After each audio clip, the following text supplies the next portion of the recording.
Bismillahirrahmanirrahim. Assalamualaikum warahmatullahi wabarakatuh. Nama saya Anas Firdaus bin Syekh Bahari. Kami dari kumpulan yang kedua. Kumpulan kami mengandungi 3 orang. Saya Anas Firdaus, Muhammad Fatullah dan juga Muhafiz.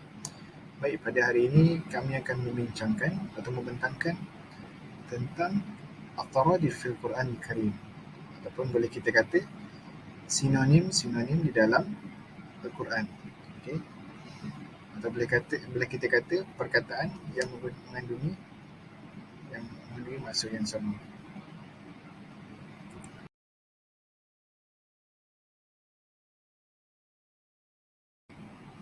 Jadi pada hari ini kita akan membincangkan apakah maksud daripada ataupun perbezaan walaupun mempunyai perkataan yang sama, okay, tetapi mengandungi maksud yang berbeza, seperti fan fajarat dan juga fan bajasat, yang mana terkandung di dalam surah Al-Baqarah dan juga surah Al-A'raf, yang mana kita akan lihat setelah ini.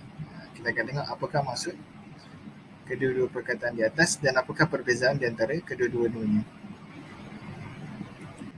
Sebelum itu, terlebih dahulu kita perlu lihat apa itu maksud at-taradif.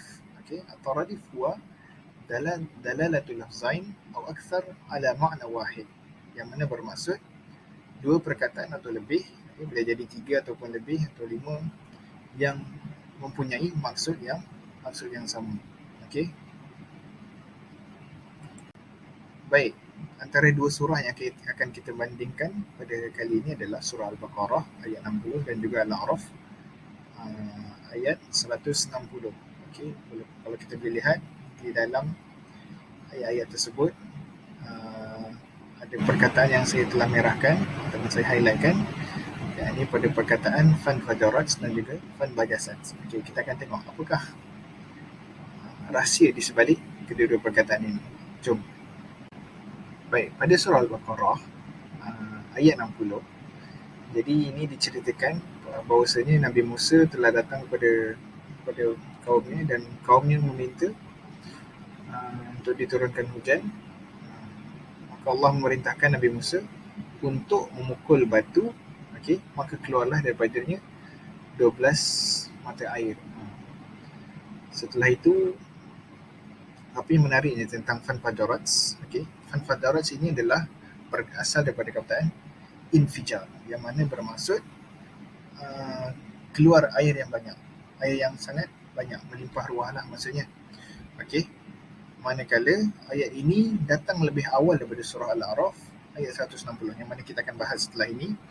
Okey, jadi ayat ini merupakan ujian kepada Bani Israel disebabkan ketaatan mereka kepada Nabi Musa AS, okey, ataupun kepada perintah Allah Subhanahu Wa Taala. Kemudian di dalam ayat ini juga terkandung perkataan kulu washrabu, yang mana ianya merupakan bukti nikmat Allah yang diberikan kepada Bani Israel. Jadi pada surah seterusnya kita akan lihat kenapa berbeza in fajarat dan juga in bajasat.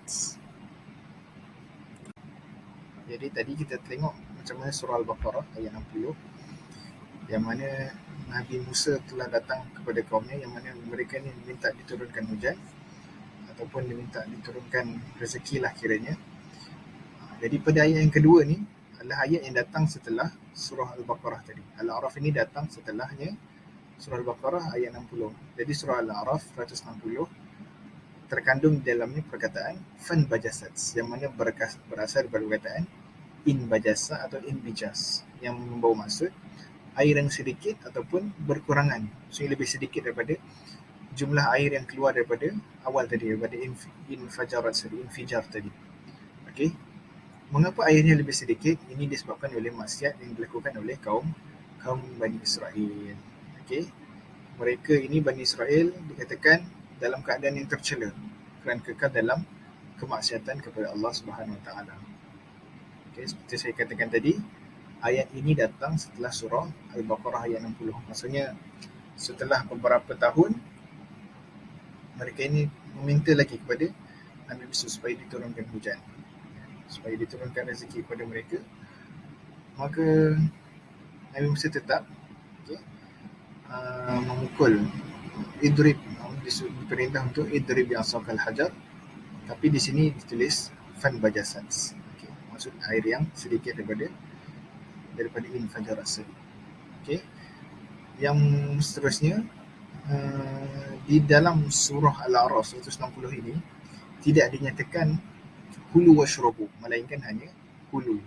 Maksudnya yang mana tadi kulu washrabu, yang sekarang menjadi kulu. Ada yang mengatakan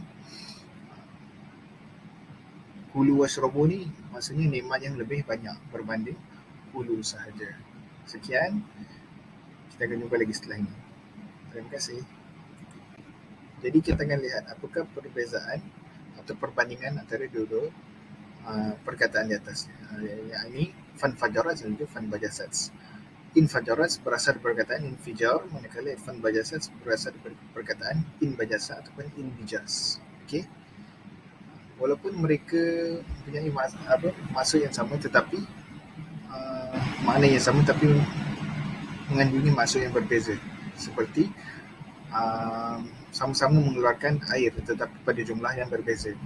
Yang mana fan fajarat mengeluarkan air yang lebih banyak, manakala inbijas yang membawa maksud air yang sedikit ataupun berkurangan. Jadi seterusnya, ayat yang datang pada surah Al-Baqarah ayat 60 datang lebih awal daripada surah Al-A'raf ayat 160. Maksud kisah yang berlaku di fan fajarat lebih awal daripada kisah yang berlaku pada fan bajasats. Dan ayat yang ada di fan fajarat merupakan pujian Allah kepada Bani Israel. Maka diberikanlah rezeki yang banyak. Manakala fan bajasats adalah merupakan celaan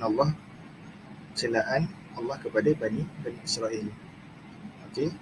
Seterusnya, di dalam surah Al-Baqarah ayat 60 mengandungi ayat kulu washrabu, yang mana merupakan dalil nikmat Allah yang berikan kepada Bani Israel. Manakala pada fan bajasats hanya mengandungi kulu sahaja. Dia mengatakan kulu washrabu ini maksudkan rezeki yang lebih banyak daripada kulu sahaja. Sekian, itu sahaja daripada saya. Moga bermanfaat. Assalamualaikum warahmatullahi wabarakatuh. Terima kasih. ثم نواصل إلى الفرق بين السنة والعام. قال الله تعالى: أعوذ بالله من الشيطان الرجيم. قال تزرعون 7 سنين دأبا فما حصدتم فذروه في سنبله إلا قليلا مما تأكلون ثم يأتي من بعد ذلك 7 شداد يأكلن ما قدمتم لهن إلا قليلا مما تحصنون ثم يأتي من بعد ذلك عام فيه يغاث الناس وفيه يعصرون. Sadaqallahul Azim. Dalam ayat ini Allah telah menggunakan perkataan sanah dan juga perkataan am. Syekh Ahmad Al-Maraghi rahimahullah mengatakan orang Arab menggunakan istilah am untuk menggambarkan tahun yang subur dengan banyak hasil yang dituai. Manakala kalimah sanah digunakan untuk menggambarkan tahun yang penuh dengan kemarau dan kurang penghasilan. Imam Jalaluddin As-Suyuti rahimahullah menukilkan perkataan sanah digunakan untuk satu tempoh yang terdapatnya padanya kesusahan dan kemarau, manakala perkataan am digunakan untuk satu tempoh yang terdapatnya padanya kesenangan dan kesuburan. Dalam ayat ke-47 dan 48 surah Yusuf, perkataan sanah digunakan untuk menggambarkan tahun-tahun yang penuh kesukaran disebabkan persediaan menghadapi kemarau dan tahun-tahun kemarau. Manakala pada ayat ke-49 pula, perkataan am digunakan untuk menggambarkan tahun yang mana manusia memperolehi rahmat pada tahun tersebut. وفي الخلاصة كلمة سنة لا تأتي إلا في الشدة والجذب وفي الأمور العصيبة وفي الحال الرغبة بتحديد سنة معينة. السنة جمع الشهور. وكلمة العام لا تأتي إلا في الرغد والرخاء والخير والسعادة. وأن العام جمع أيام. طيب، بسم الله الرحمن الرحيم. السلام عليكم ورحمة الله وبركاته. اسمي أحمد فضل الله بن محمد. سأواصل عن الفرق بين الزوجة والمرأة. طيب، Seterusnya saya akan menyambung tentang perbezaan antara lafaz az-zawjah dengan lafaz al-mar'ah. Taib, Allah menggunakan lafaz al-mar'ah di dalam surah At-Tahrim ayat ke-10. Dalam firman-Nya, a'udzu billahi minasyaitonir rajim. Daraballahu mathalan lil ladzina kafaru imra'atan nuhin wa imra'atan lut kanata tahta 'abdayn min 'ibadina salihin فخانتاهما فلم يغنيا عنهما من الله شيئا وقيل ادخلا النار مع الداخلين. Seterusnya untuk lafaz az-zawjah, Allah menggunakan lafaz tersebut di dalam surah Al-Anbiya ayat ke-90. Firman-Nya, a'udzu billahi minasyaitonir rajim. فاستجبنا له ووهبنا له يحيى وأصلحنا له زوجه إنهم كانوا يسارعون في الخيرات ويدعوننا رغبا ورهبا وكانوا لنا خاشعين. صدق الله العظيم. Okey, seterusnya mari kita lihat perbezaan antara kalimah az-zawjah dan kalimah al-mar'ah. Okey, pada ayat ke-10 surah At-Tahrim ini, Allah membuat perumpamaan bagi orang-orang kafir, isteri Nabi Nuh serta isteri Nabi Lut. Kedua-duanya berada di bawah penguasaan dua orang hamba yang soleh di antara hamba-hamba kami. Lalu kedua isteri itu berkhianat kepada kedua suaminya. Tetapi kedua suaminya itu tidak dapat membantu mereka sedikit pun dari siksaan Allah. Dan dikatakan kepada kedua isteri itu, masuklah kamu berdua ke neraka bersama orang-orang yang masuk neraka. Pada ayat ini, Allah menggunakan lafaz al-mar'ah yang mana menunjukkan perbezaan seorang wanita dengan suaminya dari segi akidah, seperti kisah isteri Fir'aun. Begitu juga dengan kisah Nabi Lut dan Nabi Nuh. Isteri Fir'aun iaitu Asyah beriman kepada Allah dengan mengikuti ajaran yang dibawa oleh Nabi Musa dan beriman kepada seruannya. Maka dia berpisah dengan suaminya.